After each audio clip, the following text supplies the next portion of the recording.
بسم الله الرحمن الرحيم اقرأ باسم ربك الذي خلق خلق الإنسان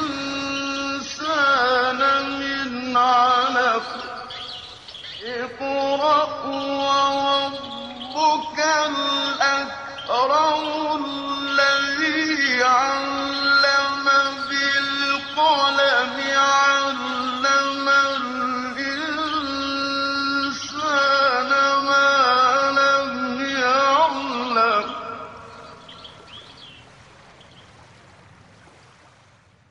إن الحمد لله تعالى نحمده ونستعينه ونستهديه ونعوذ بالله من شرور أنفسنا وسيئات أعمالنا. من يهده الله فلا مضل له ومن يضلل فلا هادي له، وأشهد أن لا إله إلا الله وحده لا شريك له، وأشهد أن محمدا عبد الله ورسوله صلوات الله عليه وآله وصحبه وتسليماته. أما بعد، أيها الإخوة المشاهدون، السلام عليكم ورحمة الله وبركاته. يقول العلامة الشنقيطي في أضواء البيان: تقرر عند العلماء أن الآية إن كانت تحتمل معاني كلها صحيحة تعين حملها على جميع المعاني، كما حققه شيخ الإسلام ابن تيمية رحمه الله. هذه القاعدة من القواعد التي نحتاج إليها في التفسير، وهي أن الآية قد يختلف العلماء في تفسيرها اختلافا مقبولا، فيعبر هذا عن معنى الآية بشيء ويعبر هذا بشيء ويعبر بهذا بشيء، والآية تحتمل جميع المعاني. قال العلماء: تقرر حمل الآية على جميع المعاني. من ذلك قول الله تعالى: فلا أقسم بالخنس الجوار الكنس.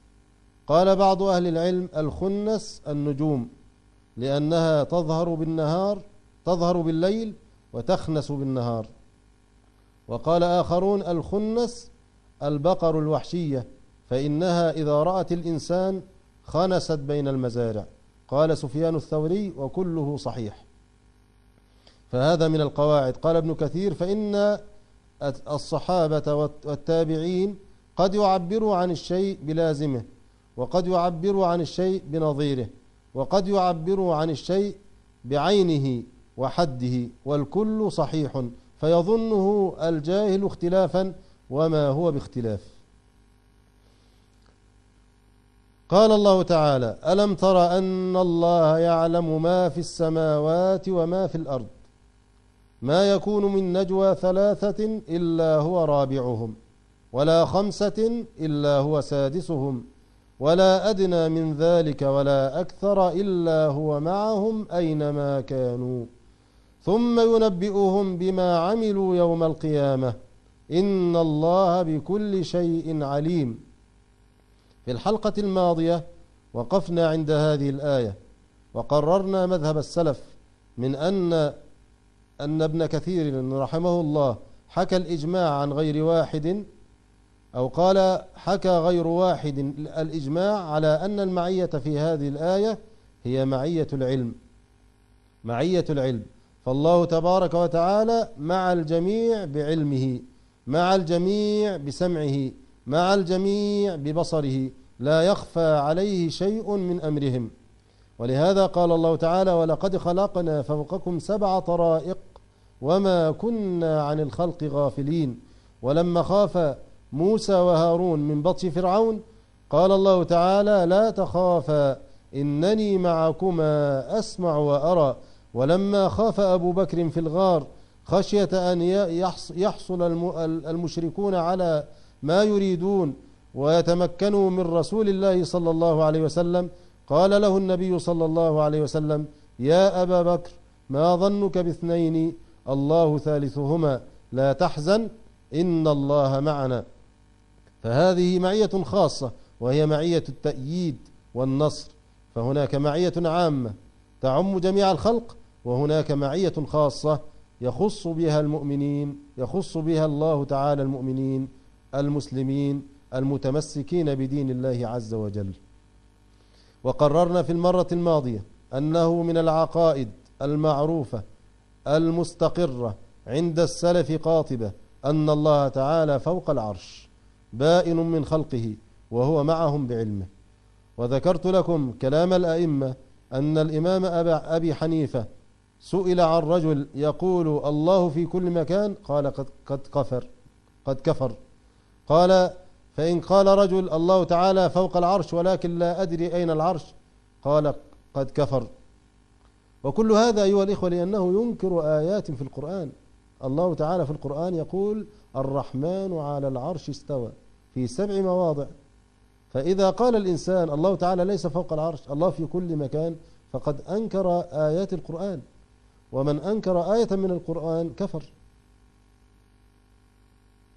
الرحمن على العرش استوى، هذه الآية وردت في 7 مواطن في القرآن بهذا اللفظ، الرحمن على العرش استوى. وفي الفرقان ثم استوى على العرش الرحمن فاسأل به خبيرا. كذلك قال الله تعالى إليه يصعد الكلم الطيب، إليه يصعد إلى أين؟ إلى فوق.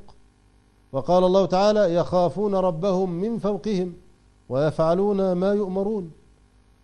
قال الله تعالى أأمنتم من في السماء أن يخسف بكم الأرض فإذا هي تمور. وقال بعدها أم أمنتم من في السماء أن يرسل عليكم حاصبا بل إن فرعون كان يعلم أن الله تعالى في السماء. وأنتم تقرؤون وتسمعون قول الله تعالى حكاية عن فرعون، وقال فرعون يا هامان ابن لي صرحا لعلي أبلغ أسباب السماوات فأطلع إلى إله موسى وإني لأظنه كاذبا. فهم فرعون من موسى أن الله تعالى في السماء وأن الله تعالى فوق السماء، فقال لوزيره ابن لي صرحا لعلي أبلغ أسباب السماوات فأطلع إلى إله موسى. والنبي صلى الله عليه وسلم عندما سأل الجارية أين الله قالت في السماء. هل يكون الله تعالى في كل مكان ويسكت النبي صلى الله عليه وسلم عن تقرير هذه العقيدة ويترك هذه المسكينة على عقيدة فاسدة؟ أم يسكت النبي صلى الله عليه وسلم عن باطل؟ فالله تعالى بائن من خلقه مستو على عرشه وهو معهم بعلمه. فإذا اشتبه عليك لفظ في القرآن أو اشتبه عليك موضع من القرآن، كثير من المسلمين يقرؤون هذه الآية التي في سورة المجادلة ويظنون من خلال هذه الآية أن الله تعالى في كل مكان، وهذا القول خطأ، وهذا القول ضلال، وهذا القول كفر. قرر ذلك أهل العلم وحكم بذلك القرآن.